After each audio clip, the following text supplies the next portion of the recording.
नमस्कार दोस्तों, मेरे इस मंच पर मैं अभिसार शर्मा आपका स्वागत करता हूं इस अपील के साथ कि आप मेरे इस चैनल को सब्सक्राइब करेंगे और उस बेल आइकन को भी दबाएंगे ताकि जैसे ही कोई शो करूं सीधे आपके मोबाइल फोन्स तक पहुंच जाए।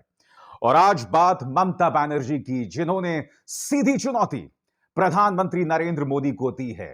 प्रधानमंत्री नरेंद्र मोदी की कमजोर नब्ज पर ममता बनर्जी ने हाथ रख दिया है। जी हां, मैं आपको बतलाना चाहूंगा कि वो मुंबई के दौरे पर थी। मुंबई के दौरे पर उन्होंने शिवसेना से मुलाकात की, शरद पवार से मुलाकात की और यही नहीं, मुंबई फिल्म इंडस्ट्री के जाने माने लोगों से मुलाकात की। मगर जो बात सामने उभर कर आई उस पर आपको गौर करना पड़ेगा। ममता बनर्जी ने हल्ला बोलते हुए सीधे बोला है कि डर तो मोदी को भी लगता है। और वो इस बात से सामने उभर कर आती है जिस तरह से उन्होंने 3 कृषि कानून वापस लिए, जिस तरह से वो लोग पेट्रोल के दाम घटाने को मजबूर हो गए, क्योंकि जनता की ताकत के सामने मोदी भी मजबूर हैं। क्या कहा ममता बनर्जी ने, सुनिए। अगर मोदी जी को भी कभी कभी डर लगता है ना, अगर इलेक्शन का टाइम में थोड़ा डीजल का प्राइस, थोड़ा पेट्रोल का प्राइस चिंतित हो जाता है, लेकिन साल भर बढ़ा के जाता है। आज किसान का जो बिल रिपील हुआ है, चर्चा नहीं होने दिया, लेकिन रिपील क्यों किया? Because of UP election, everybody knows that. So they are also afraid. Don't think that they are very safe. Only country is to be safe. चिंता मत कीजिए, सब हो जाएगा, विश्वास रखिए। दोस्तों, यही नहीं, ममता बनर्जी ने कहा कि भारतीय जनता पार्टी क्रूर और अलोकतांत्रिक है। इन 2 शब्दों पर गौर कीजिए, क्रूर, अलोकतांत्रिक। भारतीय जनता पार्टी पर उन्होंने अपने हमले को जारी रखा और इस मौके पर उन्होंने अपने दोस्त को भी याद किया, शाहरुख खान। जैसे कि आप जानते हैं कि शाहरुख खान कोलकाता नाइट राइडर्स के प्रमुख हैं और कोलकाता नाइट राइडर्स जो है वो पश्चिम बंगाल के बहुत करीब है। इस मौके पर उन्होंने कहा कि मैं जानती हूं कि शाहरुख खान को किस तरह से निशाना बनाया गया, और वो जिक्र कर रही हैं आर्यन खान का। आप जानते हैं दोस्तों, नारकोटिक्स कंट्रोल ब्यूरो के समीर वानखेड़े ने आर्यन खान को 25 दिनों तक जेल में रखा था, और जब उन्हें रिहा किया गया तो अदालत ने कहा कि इनके पास आर्यन खान के खिलाफ कोई प्रमाण नहीं थे। उल्टा समीर वानखेड़े के खिलाफ लगातार कई प्रमाण सामने उभर कर आ रहे थे, जिसमें उनके अपने गवाह ने कहा था कि ये शाहरुख खान से 18 करोड़ की वसूली करना चाहते थे। ममता बनर्जी इस बात से आहत नजर आईं जब वो मुंबई के तमाम जाने माने लोगों से बात कर रही थीं, तो वो इस बात को नहीं भूली कि किस तरह से शाहरुख पर निशाना साधा गया है। और यह सवाल उनसे किसी और ने नहीं किया, बल्कि जाने माने फिल्म निर्देशक और निर्माता महेश भट्ट ने किया। किस तरह से उन्होंने शाहरुख के पक्ष में अपनी बात कही, देखिए। How are you, who I see as the face of hope, going to protect the liberal stream from the goons of the right wing, who have imposed on us the politics of silence, who have terrorized us and intimidated us? We have lost the moral muscle. The country has lost the moral muscle. Can we not all pool our resources and sing the song of India as we were born to? I think Moise is 100% correct. You have to sing for the future. You, the civic society, you have a very big role to play.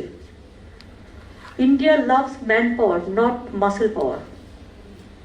And unity in diversity is our origin. If you want to protect that, yes. Unfortunately, we are facing the cruel attitude and undemocratic attitude, unethical. And I don't know how we have been tortured by, in the name of right wing, one political party. I know Moise, you have been victimized also. Shahrukh is also victimized. There are so many. Somebody can open their face, somebody cannot open their face. दोस्तों, हकीकत यही है। मैं नहीं भूला हूं, तवलीन सिंह ने कुछ दिनों पहले एक ट्वीट किया था जिसमें उन्होंने कहा था कि उनकी मुलाकात आज से कई सालों पहले एक आरएसएस के नेता से हुई थी, और उस आरएसएस के नेता ने मंच पर बैठे शाहरुख खान की तरफ इशारा करते हुए कहा था कि इन सबको हम ठिकाने लगाएंगे, हमारे राज में हम इन सब पर काबू पाएंगे। हो तो वही रहा है ना दोस्तों। शाहरुख खान पर निशाना साधना सिर्फ इसलिए कि वो प्रधानमंत्री नरेंद्र मोदी और उनकी ताकत के सामने नहीं झुके। हालांकि यह बात भी सच है कि शाहरुख खान ने जब रिया चक्रवर्ती पर निशाना साधा जा रहा था उन पर पूरी तरह से खामोश थे। और इत्तेफाक देखिए, उसी ड्रग्स के मामले में जिस तरह से झूठे तरीके से रिया चक्रवर्ती को फंसाया गया, फिर उन्हीं के बेटे को भी गलत तरीके से फंसाया गया। मैं आपको बतलाना चाहूंगा कि ऑडियंस में स्वरा भास्कर थी। स्वरा भास्कर ने ममता बनर्जी के सामने मुद्दा उठाया कि आपको यह गौर करना पड़ेगा कि आज की तारीख में सरकार से जो सवाल कर रहे हैं उन पर यूएपीए आतंकवाद की धाराएं लगाई जा रही हैं। उन्होंने मुनव्वर फारूकी की तरफ इशारा किया। आप जानते हैं मुनव्वर फारूकी वो कॉमेडियन जिसने कुछ दिनों पहले ट्वीट किया था कि मेरे 12 शोज कैंसिल कर दिए गए हैं, अब मेरे पास कोई और विकल्प नहीं बचा, मैं अपना करियर यहीं खत्म कर रहा हूं। ऑडियंस में स्वरा के साथ मुनव्वर फारूकी भी थे। स्वरा ने किस तरह से अपनी बात इमोशनल अंदाज में रखी, आप खुद देखिए। No one is invincible. How many ever inches their chest may be, and how much ever muscle power and money power they have. I completely agree with you that the resistance to authority and fascism, or whatever we want to call it, is all our burden. And I assure you, ma'am, that everyone in this room is doing their bit. There are many older, illustrious people who've spent their lives on this. But allow me to take a minute to introduce you to some of the younger people who have risked their careers and their employment and very livelihood to keep resistance in their own small way alive. Munawwar Farooqi is here. He has spent 1 month in jail. Stand up. So he spent a month in jail for a joke he didn't tell. But Raj is here. He runs a performance space that has been vandalized continuously for hosting people like Munawwar, like Aditi Mittal, like Agrima Joshua, who was attacked. Rija Chadha is here. Kubra Seth is here. Arpita, Ashwini sir, Avinash ji. All of these people are working in the film industry, facing a lot of resistance to tell stories where what is happening in India will find a place. Fahad is an activist who has multiple FIRs on him. We are in a situation today, and I'm sorry, I'm repeating what we all know, but it's a lived experience. We are in a situation today where for a common citizen like me, we either on one side, what are our options? What are we experiencing? On one side, there is the mob, completely unaccountable because the ruling dispensation has found a way to use the mob to its liking, and the police and the state seem to be completely okay with allowing that. On the other side, you have the state that uses arbitrary power and is distributing UAPA and sedition charges like it is prasad of a god we don't want to pray to but are forced to bow down to. This is our reality. मगर ममता बनर्जी आशावादी दिखाई दी। उन्होंने कहा कि ये काले बादल छटेंगे और भारतीय जनता पार्टी को हार का सामना करना पड़ेगा। और जैसे कि उन्होंने बताया, और मैंने आपको कार्यक्रम की शुरुआत में भी बताया, कि मोदी को भी डर लगता है। मैं आपको बतलाना चाहूंगा दोस्तों, अपनी इस यात्रा में उन्होंने शरद पवार से भी मुलाकात की। मगर यहां पर एक ट्विस्ट आता है दोस्तों, उन्होंने कांग्रेस पर हमला जारी रखा। जी हां, उन्होंने 2 बड़ी बातें कही और इस पर आपको गौर करना पड़ेगा। पहली बात उन्होंने यह कही कि अब यूपीए नाम की कोई चीज नहीं है, यानी कि यूनाइटेड प्रोग्रेसिव अलायंस, जिसका हिस्सा ममता बनर्जी भी थी और कांग्रेस भी थी। और आपको यह नहीं भूलना चाहिए दोस्तों कि हाल ही में जब ममता बनर्जी दिल्ली गई थी तो उन्होंने सोनिया गांधी से भी मुलाकात नहीं की। पहली बात उन्होंने कही कि यूपीए नाम की कोई चीज नहीं है, और दूसरी बड़ी बात जो उन्होंने कही, सीधा हमला उन्होंने राहुल गांधी पर बोला है। आप जानते हैं दोस्तों, अभी कुछ ही दिनों पहले राहुल गांधी लंदन चले गए थे और कई लोग ये सवाल पूछ रहे थे कि इस वक्त जब देश में संवेदनशील घटनाक्रम चल रहा है तो राहुल गांधी लंदन क्यों चले गए। ममता बनर्जी ने इस मुद्दे पर हमला किया। और आप जानते हैं दोस्तों, कुछ ही दिनों पहले मेघालय में कांग्रेस के 12 विधायक तृणमूल कांग्रेस में शामिल हो गए, जिसकी वजह से ममता बनर्जी और कांग्रेस के बीच में जो है टकराव नए सिरे से चल रहा है। दोनों में तनाव जो है जोरों से उभर कर आ गया है। और उसकी अगर आपको एक मिसाल देखनी है तो कांग्रेस नेता श्रीनिवासन का यह ट्वीट देखिए। वो कह रहे हैं कि जब भी कोई मोदी जी से सवाल करता है उसे देशद्रोही बता दिया जाता है, जब भी कोई ममता दी से सवाल करता है उसे माओइस्ट बता दिया जाता है। यह बताइए दोनों में क्या फर्क है। यहां पर वो हवाला कर रहे हैं आईबीएन के कार्यक्रम का, जिसमें ममता बनर्जी से कुछ लोग सवाल पूछ रहे थे और ममता बनर्जी ने उन सवालों का जवाब देने से मना कर दिया। यह कह दिया कि ऑडियंस में माओवादी लोग बैठे हुए हैं। मैं कुछ और कहना चाहता हूं दोस्तों, पहली बात कांग्रेस को समझना पड़ेगा, यह तमाम क्षेत्रीय दलों की जिम्मेदारी नहीं है कि वो आपको जिताएं। कांग्रेस को अपनी जिम्मेदारी समझनी पड़ेगी। मैं आपसे समझना चाहता हूं और एक बहुत ही आसान सा सवाल चाहता हूं कांग्रेस आलाकमान से, राहुल गांधी कांग्रेस की जिम्मेदारी क्यों नहीं ले रहे हैं? वो कांग्रेस अध्यक्ष पद की जिम्मेदारी क्यों नहीं ले रहे हैं? ना वो जिम्मेदारी ले रहे हैं, ना किसी और को जिम्मेदारी दी जा रही है। आज की तारीख में कांग्रेस का कोई नेता ही नहीं है। कांग्रेस उस जहाज की तरह है जो बुरी तरह से भटका हुआ है। तो जो बात ममता बनर्जी कह रही हैं उसमें सच्चाई है, हम उससे इनकार नहीं कर सकते हैं। इसलिए कांग्रेस को इस गलतफहमी में नहीं रहना चाहिए कि तमाम राजनीतिक दलों की जिम्मेदारी बन जाती है आपको उठाने की। नंबर एक। नंबर दो, कांग्रेस को जिम्मेदारी लेनी पड़ेगी। मैं बात समझता हूं कि राहुल गांधी बतौर नेता मुद्दे उठाते रहे हैं, चाहे कोरोना हो, चाहे चाइना हो, अर्थव्यवस्था हो। उन्होंने बार बार इस सरकार को चेतावनी दी है और उनकी चेतावनियां बाद में जाकर सच हुई हैं। मैं उस बात से इनकार नहीं कर रहा हूं। बतौर नेता विपक्ष राहुल गांधी एक खूबसूरत भूमिका निभा रहे हैं, उससे कोई मना नहीं कर रहा है। मगर आपको एक पार्टी की जिम्मेदारी लेनी पड़ेगी ताकि वो बीजेपी का मुकाबला कर सके। मध्य प्रदेश में आपकी सरकार थी, आपकी वो सरकार ही चली गई।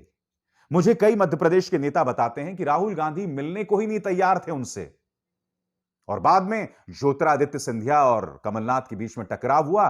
ज्योतिरादित्य सिंधिया अपने 20 विधायकों के साथ निकल गए और फिर क्या हुआ आप सब जानते हैं। तो कांग्रेस को जिम्मेदारी लेनी पड़ेगी, और जब तक कांग्रेस जिम्मेदारी नहीं लेगी राष्ट्रीय स्तर पर, तब तक भारतीय जनता पार्टी को फायदा होता रहेगा। मैं जानता हूं आप लोगों के जहन में यह सवाल है कि ममता बनर्जी जिस तरह से हमला कर रही है कांग्रेस पर, इसका सीधा फायदा बीजेपी को होगा। हां, एक तर्क यह हो सकता है, मगर एक दूसरा भी तर्क है। इस वक्त अगर कांग्रेस संभल गई तो 2024 के लिए अब भी कांग्रेस के पास मौका है। मगर अब भी अगर कांग्रेस नहीं सुधरी तो भारतीय जनता पार्टी को 2024 में आने से कोई नहीं रोक सकता। नंबर एक। नंबर दो, क्या ममता बनर्जी तमाम जो क्षेत्रीय दलों को अपने साथ में लेकर एक विकल्प बना सकते हैं? दोस्तों, इतिहास पर नजर दौड़ाएं ना, तो कांग्रेस और बीजेपी के अलावा देश में सरकारें कोई और नहीं चला सका है। मोरारजी देसाई जब प्रधानमंत्री थे, 2-2.5 साल सरकार चली, गिर गई।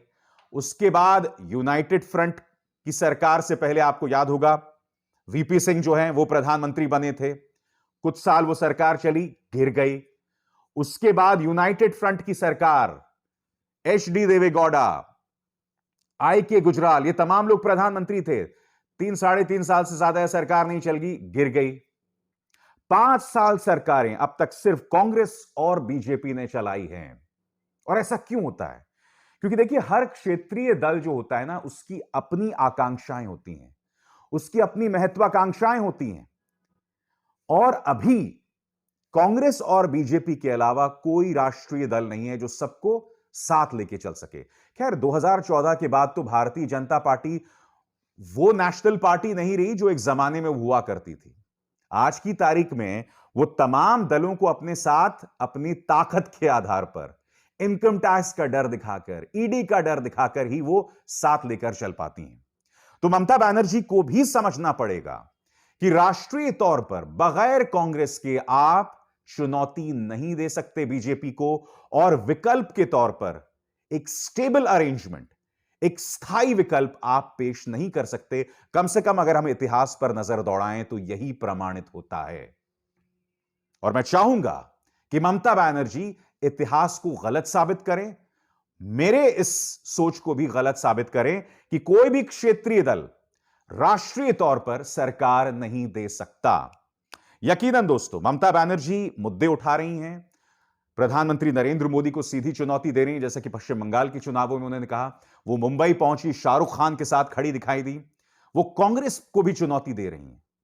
मगर हकीकत यह है दोस्तों कि हम इस बात से मुंह नहीं मोड़ सकते कि राष्ट्रीय तौर पर इस वक्त बीजेपी के अलावा सिर्फ कांग्रेस एक राष्ट्रीय दल है और कोई भी व्यवस्था कांग्रेस के बगैर अधूरी है। मगर कांग्रेस को भी यह समझना पड़ेगा कि सब आपके नौकर नहीं हैं जो आपके सामने नतमस्तक बने हुए हैं कि आप जो भी करो हम आपका समर्थन करेंगे, कांग्रेस को अपना घर संभालना पड़ेगा, get your house in order.